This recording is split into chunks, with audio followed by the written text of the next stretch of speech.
त्या पुढे जाऊन मला सांगायचं आहे की ज्या प्रकारे आपण प्रताप सरनाईक ही म्हणजे मला म्हणायचं नाही कोण वेडपण आहे, कोणतं वेडपण आहे की अति शहाणपण आहे, काय वेडपण आहे की अति शहाणपण आहे की मंत्री होण्याची आता पात्रता तपासून मंत्री केलं पाहिजे, अशा प्रकारची एखादी परीक्षा आणणं जरुरी आहे असंही मला म्हणायचं आहे. त्याचं कारण सांगतो. प्रताप सरनाईकांना हे समजलं पाहिजे की राष्ट्रगान, आता उद्या 15 ऑगस्ट आहे, स्वातंत्र्य दिवस, ते राष्ट्रगान कोणत्या भाषेतही अगोदर प्रताप सरनाईक बघणार आहेत का? ते राष्ट्रगान ज्या वेळेस ते जिल्ह्याचे पालकमंत्री म्हणून धाराशिव असेल किंवा एकनाथ शिंदे साहेब ठाणे असेल किंवा जिथे कुठे असतील त्यावेळेस हे म्हणणार आहेत का की राष्ट्रगान मराठीत आहे तरच म्हणूत असं म्हणणार आहेत का? हा प्रश्न आहे. कारण राष्ट्रगान जर बहुभाषिकांचं प्रतिनिधित्व करते आणि भाषेच्या बाबतीमध्ये राष्ट्रगान तुम्हाला कोणत्याच प्रकारची वेगळी मुभा देत नाही, कुणाला त्रास देण्याची, आणि सगळेच राज्यातले सगळेच भाषिक लोक जर एकच राष्ट्रगान गात असतील यालाच म्हणतात unity and integrity of the nation. Unity and integrity of the nation. त्याचबरोबर मुख्य न्याय देवता बंबई हायकोर्टचे हे मराठी भाषिक आहेत असले तरच तो निकाल योग्य असं म्हणणं आहे का प्रताप सरनाईकांचं? ते म्हणणं आहे का माननीय एकनाथरावजी शिंदे साहेबांचं? ह्या प्रश्नाचं उत्तर द्यावं लागेल.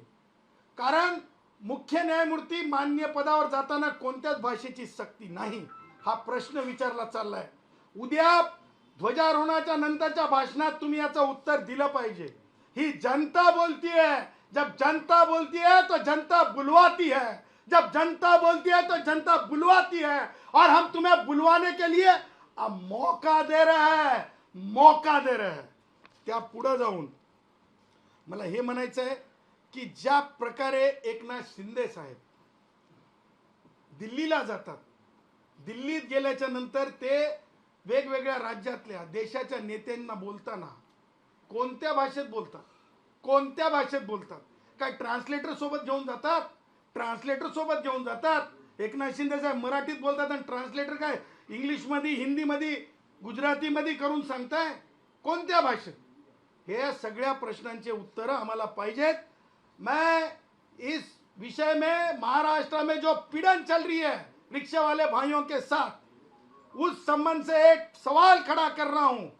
क्या एकनाथ शिंदे साहेब, माननीय उप मुख्यमंत्री और प्रताप सरनाईक, कल जो राष्ट्रगान होगा वो राष्ट्रगान मराठी में नहीं है भाषा में करके राष्ट्रगान गाएंगे या नहीं? इसका जवाब दे, क्योंकि रिक्शा वाले भाइयों से तुम पीड़न कर रहे हो. उसी के साथ मैं ये कहूंगा कि बंबई उच्च न्यायालय हो या कोई भी राज्य में का उच्च न्यायालय हो, वहां के जो मुख्य न्यायमूर्ति होते हैं वो दूसरे राज्य से आते हैं. तो क्या मराठी भाषिक मुख्य न्यायमूर्ति नहीं है करके क्या वो उनकी जो एडमिनिस्ट्रेटिव प्रोसीजर है या तो जुडिशियल प्रोसीजर है उसको एकनाथ शिंदे जी माननीय उप मुख्यमंत्री और प्रताप सरनाईक मानते कि नहीं, इसका वो जवाब दे. उसी के साथ हम ये कहना चाहते हैं एकनाथ शिंदे जी जब दिल्ली जाते हैं, जब नेताओं से मिलते हैं तो वहां पर कौन सी भाषा में वो बात करते हैं उसका भी वो जवाब दे. ये जवाबदेही है. और 17,000 रिक्शा वाले भाइयों को ये जो सताया जा रहा है, परमिट नहीं कैंसल करेंगे. अरे कौन सा दिन चुना है? ऐसा कैसा तुम्हारा मस्तक क्या कहते हैं कैसे घूम गया है? अरे तुमने पीड़न के लिए स्वतंत्रता का दिन चुना है, इंडिपेंडेंस डे चुना है. अरे माफी मांगो प्रताप सरनाईक, एकनाथराव जी शिंदे जी, इनको बुलाओ, इनको सबक सिखाओ.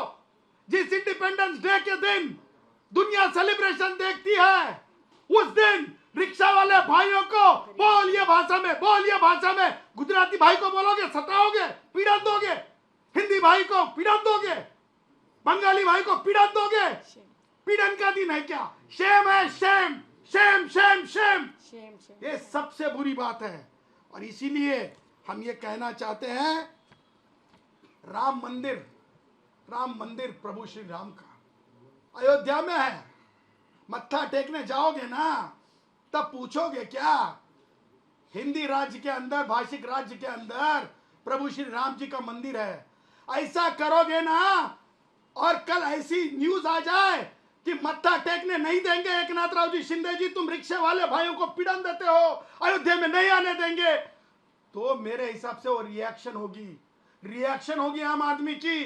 क्योंकि वो रिएक्शन तुम्हें सुधारने के लिए होगी, तुम्हारे पार्टी को, तुम्हारे खीमे को सुधारने के लिए होगी। क्योंकि प्रभु श्री राम की भाषा ये भारतवर्ष की भाषा होती है। आणि म्हणून ज्या प्रकारे हे सगळं चाललेलं आहे, त्याच्यात मला 3-4 गोष्टी सांगायच्या आहेत.